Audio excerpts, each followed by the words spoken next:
This lesson is going to be about multiples and finding the least common multiple. You will recall that a multiple is the result of two factors being multiplied together. 12 is a multiple of 3 because it's a result that you get when you multiply 3 times 4 is 12.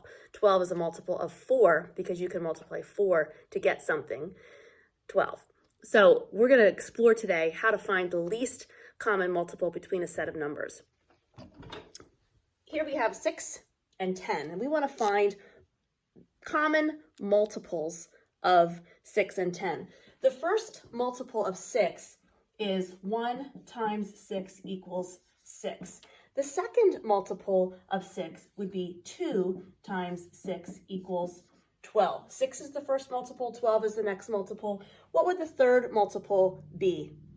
Right, it's going to be 3 times 6 is 18. Okay, so you can see what I'm doing here. I'm just listing multiples.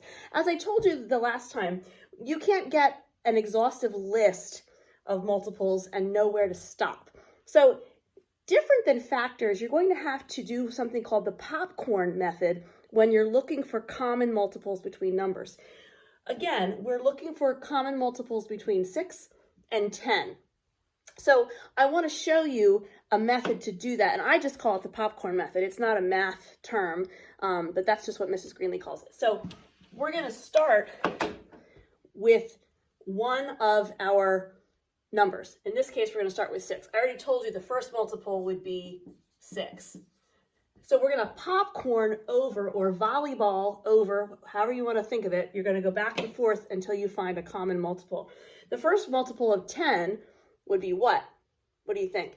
Yeah, 10, because 1 times 10 is 10, okay?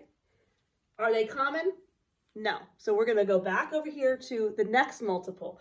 The next multiple of 6 is 12.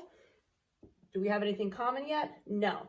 The next multiple of 10 is 20. Every time we write down a new multiple, we want to go back and look at our list to see if we can find it on either of the lists so that it matches. The next multiple of 6 is 18. Still nothing in common. The next multiple of 10 is 30. All right, let's keep on going. The next multiple of 6 is going to be 24. The next multiple of 10 is going to be 40. The next multiple of 6 is 30. Oh, wait a second. I already know that 30 is a multiple of 10. Therefore, I have now found a common multiple. And if I go back and forth like that every single time checking, that's how I'm going to be able to find the least common multiple. The least common multiple is also known as the LCM. So we have GCF for greatest common factor, and then we have LCM for least common multiple. And we will use the least common multiple when we start getting into adding and subtracting fractions. And so that's why it's important for us to know how to do this. So if we were looking for the least common multiple, or the LCM, of 6 and 10, this is one way that we could figure out how to do it. And we would find that the LCM of those numbers, 6 and 10, would be 30. Okay? I want to show you another method. There's a time to use this. When those of you that have your math facts down like this and you're looking for multiples of numbers where you know what the math facts are, this is going to be something that you're going to want to probably use. But there are times when you might have to use another method for numbers that are larger. I'm not going to change our numbers. I'm still going to use 6 and 10. But I want to show you how to do it. You already understand, and we've done something similar to this before, and it's involving those prime factorization trees that you like so much. So we're going to get to use them again. So here we know that we're going to start with, we're going to break down 6 into 2 times 3. We're asking ourselves, are there any prime numbers here? Yes, we have a prime number of a 2 and a prime number of a 3. So we're going to go ahead and circle those. Over here, we're going to break this down into 2 and 5. So now we have our prime factors listed. Here's where it's a little bit different than what you did before to find the greatest common factor. For least common multiple, you're going to use the common multiple In this case, you're going to see it that you have a common prime number, which is 2. So you're going to use that 2 right here. For the greatest common factor, we only used the common prime numbers. But for the least common multiple, remember, multiple is inferring that you're implying that you're going to be wanting your number to get larger because it's being multiplied. Here, you're going to actually use the common factor one time. So here I have a 2 over here on this side and a 2 over here on this side as a prime number, and that's common, so that's why I'm going to use it here. But then I'm also going to pull off anything that's not common.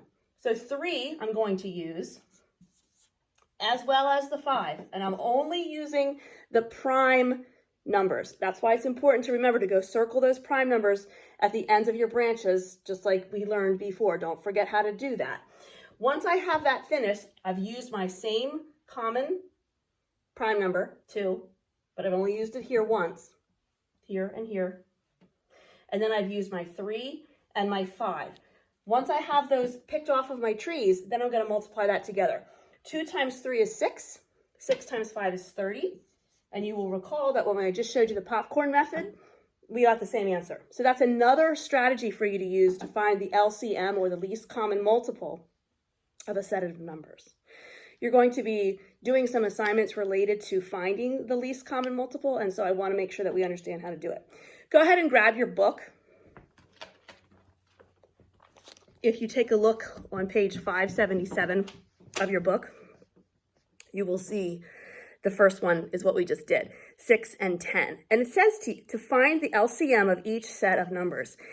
It gives you lines there, and that's for you to go ahead and write out the multiples, just like we did with the popcorn method.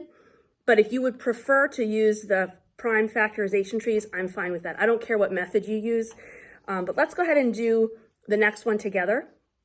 This is on page 578 of your book under the guided practice. We're going to take a look at the number 2, which is finding the LCM for the numbers 3 and 4. So we're going to do the same thing.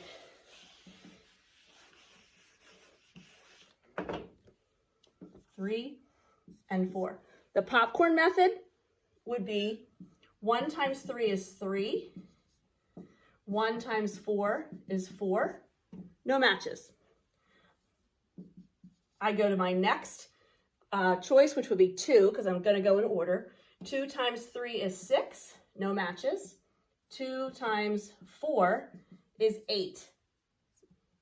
No matches. 3 times 3 is 9. 3 times 4 is 12. I haven't seen any matches yet. I go to 4 times 3 is 12. Ah, there's a match, right? So there and there would be my least common multiple. So that's the popcorn method. The other method that I showed you with using factor trees also works. Let's just do that real fast so that we can remember what to do. 3 already is a prime number, so we can just leave it alone. Over here we have a 4. We break it down into 2 and 2. In this situation, there aren't any common prime numbers, so there wouldn't be a common one that we would use, but you'll remember that we also have to pick off the trees everything else that's left over. So we're going to pick off the 3, we're going to pick off the 2, and the other 2. 3 times 2 is 6. 6 times 2 is 12. There you can see the least common multiple. Using that method, you still get 12. So I don't care which method you use. There's going to be a time for you to perhaps use one method over another, and that's just what your preference is. If you have any questions about that, please reach out to me so that I can help you with that. I would like you to go ahead and practice this on page 579. Just kind of randomly go through, try using both methods just to get comfortable with it and familiar with it. All right, happy LCMing.